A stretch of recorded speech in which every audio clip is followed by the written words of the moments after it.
हरे कृष्णा। आप सभी को भाद्रपद पूर्णिमा के ढेरों शुभकामनाएं। भाद्रपद पूर्णिमा बहुत खास है क्योंकि इसी दिन से श्राद्ध शुरू होते हैं और इसी दिन भगवत गीता का यदि कोई व्यक्ति दान कर दे तो उसके जीवन के बाद मोक्ष की प्राप्ति निश्चित होती है। इस दिन भगवत गीता दान करने का विशेष महत्व है। जो भी व्यक्ति इस दिन भगवत गीता का दान करता है वो सांसारिक बंधनों से मुक्त होकर मोह माया से परे मोक्ष को प्राप्त होता है और सीधा बैकुंठ धाम में वास करता है। आज हम जानेंगे कि भाद्रपद पूर्णिमा कब है। इस दिन एक बहुत सुंदर रवि योग भी बन रहा है। वो रवि योग कब से शुरू होकर कब समाप्त है उसके समय की भी चर्चा आज की वीडियो में हम करेंगे। इसीलिए वीडियो को अंत तक ज़रूर देखें ताकि आपको संपूर्ण जानकारी मिल सके।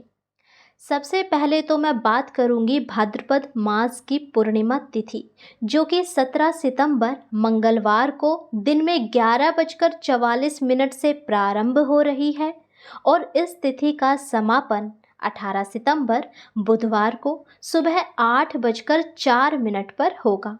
ऐसे में उदया तिथि के आधार पर भाद्रपद पूर्णिमा 18 सितंबर को मान्य है। अब देखिए यहाँ पर दो बात है। एक तो ये कि जब कोई भी तिथि हम मनाते हैं तो उदया तिथि का मतलब होता है कि जब सूर्य उदय होता है तब उस समय वो तिथि उपस्थित रहे।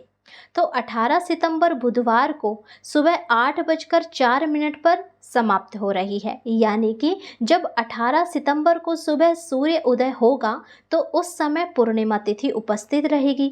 ऐसे में 18 सितंबर को ही पूर्णिमा तिथि मान्य है।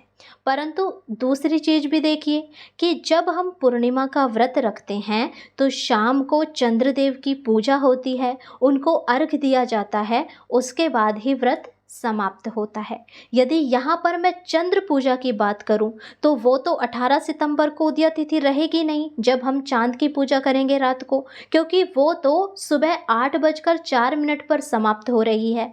इसीलिए यदि देखा जाए जो व्यक्ति व्रत करेगा तो उसे व्रत 17 सितंबर मंगलवार को ही रखना चाहिए ताकि वो पूर्णिमा तिथि जब उपस्थित हो तो शाम को चंद्रदेव की पूजा उसी समय कर सके जिस समय पूर्णिमा तिथि उपस्थित हो। ऐसा तो तभी होगा जब 17 सितंबर को व्रत रखा जाएगा, क्योंकि 17 सितंबर को जब हम व्रत रखेंगे तो शाम को जब चंद्रदेव की पूजा करेंगे उस समय हमारी पूर्णिमा तिथि उपस्थित रहेगी।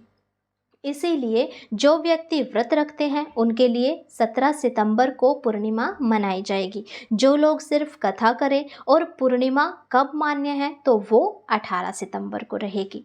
अब आगे चलते हैं। यदि आप भाद्रपद पूर्णिमा को दान करते हैं तो उसका भी विशेष महत्व है, क्योंकि भाद्रपद की पूर्णिमा पर दान करना और यदि किसी ब्राह्मण को या फिर मंदिर में किसी को भी भोजन कराना बहुत ही शुभ और फलदायक माना जाता है। यदि आप भाद्रपद पूर्णिमा स्नान और दान 18 सितंबर को करते हैं तो उस दिन सूर्य उदय का समय रहेगा 6:08 पर और पूर्णिमा तिथि के समाप्ति से पूर्व आपको भाद्रपद पूर्णिमा का स्नान और दान कर लेना चाहिए। इस दिन आप चंद्रमा से जुड़ी वस्तुओं का भी दान कर सकते हैं। इससे चंद्र दोष दूर होता है और बहुत सारे पुण्य फलों की प्राप्ति होती है।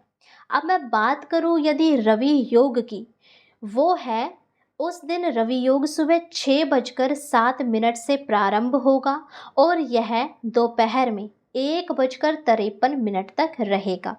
रवि योग में पूजा पाठ करना बहुत ही ठीक माना गया है, क्योंकि इसमें सभी प्रकार के दोष दूर हो जाते हैं। इसीलिए रवि योग में सूर्य का प्रभाव बहुत अधिक होता है। यदि इस समय कोई भी पूजा पाठ या कोई मांगलिक कार्य करता है तो उस कार्य में सफलता निश्चित है और सूर्य की भांति उसके जीवन में तेज आता है। अब मैं बात करती हूँ पितृपक्ष की। हर साल भाद्र पूर्णिमा से पितृपक्ष की शुरुआत हो जाती है, जिसे हम श्राद्ध कहते हैं।